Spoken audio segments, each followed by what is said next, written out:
Fala galera, meu nome é Eliseu Pombo, sou profissional de educação física.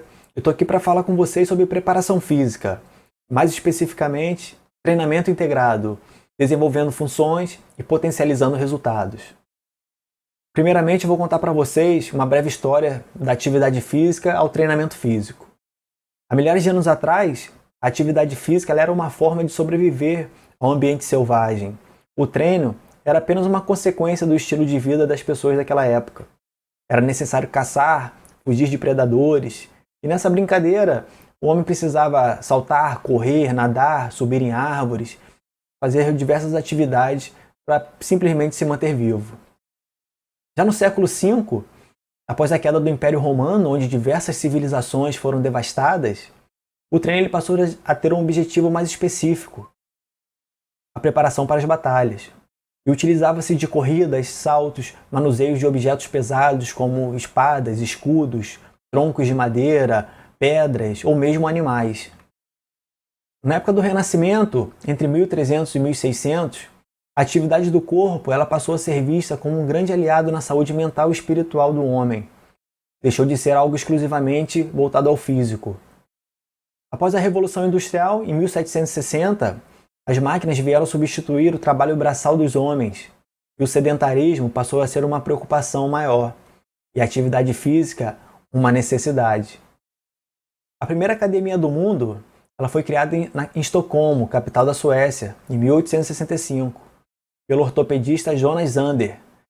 Baseado na anatomia cadavérica, estudada em sua formação, ele criou uma variedade de equipamentos junto ao engenheiro Ernst Göransson. Suas criações tinham o objetivo de promover saúde por meio dos exercícios físicos. A anatomia cadavérica ela considera o que acontece quando o músculo contrai ou encurta e de maneira isolada, sozinho. É uma condição muito diferente da existente num corpo vivo. Em um corpo vivo, diversos músculos trabalham em conjunto. Não tem como a gente separar. Após 155 anos, será que muita coisa mudou? Olha aí embaixo. 2 máquinas que ele criou naquela época. Ainda seria essa a melhor maneira de treinar o corpo humano? Então você vê de um lado uma máquina onde o rapaz está fazendo um rosca-bíceps e do outro lado uma polia dupla onde ele consegue fazer um movimento de puxada. Treinamento integrado. O que é treinamento integrado? Eu poderia muito bem mudar o título dessa aula e colocar treinamento funcional. É a mesma coisa, não muda. E o que é treinar função? É você treinar os músculos e as articulações da maneira como eles funcionam na hora que a gente corre, na hora que a gente agacha, na hora que a gente chuta uma bola. Movimento integrado é também essa mesma conexão entre músculos e articulações. A gente evitar a coisa do separar, fazer com que eles tenham uma integração e consigam ter um rendimento melhor. E juntos eles vão ter menos desgaste. E assim, a atividade que for feita, ela vai ser prolongada. E a integração entre diversos componentes é o quê?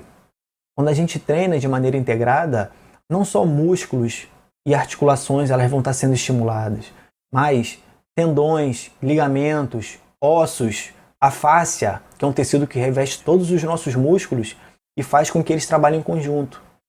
Assim como nossa pele. A pele também é um tecido elástico e essa elasticidade ajuda muito a gente a se movimentar também. Então agora a definição de treinamento integrado vindo dos maiores autores que eu tenho como referência. Claro, nos livros deles eles falam como treinamento funcional. Michael Boyle, 2015, considera que o treinamento funcional aplica a anatomia funcional no treinamento e que com essas informações é possível selecionar exercícios que reduzam o risco de lesão e melhorem o desempenho. Segundo Juan Carlos Santana, de 2017, o treinamento funcional foca na aplicação da força funcional a uma habilidade esportiva, a coordenação de vários sistemas musculares, não necessariamente a habilidade esportiva em si.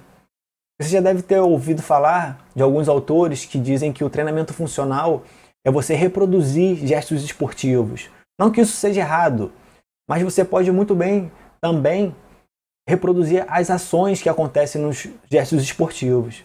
Você não precisa em si reproduzir os gestos esportivos. Se você reproduzir aquela mesma função que o músculo exerce naquele gesto esportivo, você também estará trabalhando a funcionalidade dele.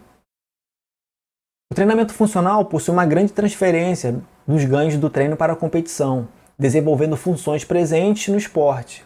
A função deve ser vista como uma abordagem integrada, que envolve o movimento de diversas partes do corpo em diferentes planos.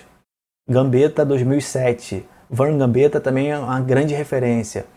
E o Luciano Delia, um brasileiro, ele fala que a especificidade é regra básica do treinamento funcional. A construção de um programa só terá sucesso se considerar as demandas individuais de cada praticante. É claro, um treinamento tradicional também. E a especificidade, você saber que é um cara, para que ele quer treinar, qual é a função que ele quer desenvolver. Ele quer ser um jogador de futebol mais rápido, ele quer ser um jogador de basquete, ele quer ser um lutador mais forte. Tudo isso é importante.